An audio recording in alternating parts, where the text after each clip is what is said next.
Mipagawas ug pahayag ang Bangsamoro government kanabot sa kontrobersyal nga performance sa Cebu Technological University sa Sinulog Festival 2024.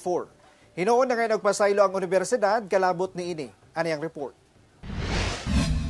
Nahimong kontrobersyal ang cultural performance sa mga partisipante sa Cebu Technological University kung asa makita ang pagpasundayag sa kultura sa Muslim community.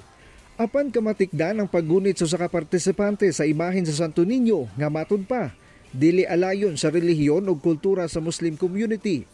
Sa pahayag ni Basilan Representative Mujib Hataman, kinahanglang ginatunan una pag-ayo ang mga cultural performance aron malikayan ang mga sayop. Sumalat niya, wala say lehitimo o opisyal nga historical account nga nag-ingon nga gipaubos sa colonial rule sa mga Kastila ang komunidad sa Bangsamoro. Dugang niya, unta magsilbi matud pa kining leksyon aron maghimo og pagtuon kung buot ipakita sa performance ang kultura o tradisyon sa komunidad sa Bangsamoro. Hinuon na nga nagpasaylo ang CTU kalabot sa ilang gihimo og wala matud pa sila intensyon nga pagpangdaot sa relihiyon. Gihatagan matud pa nila og bili ang kultura ug mga relihiyon sa nasod lakip na ang Muslim community sa natampo niini sa Cebu City. Misaad sila nga mohimo og paagi aron dili kini masubli ug mahimo sab kining leksyon alang kanila.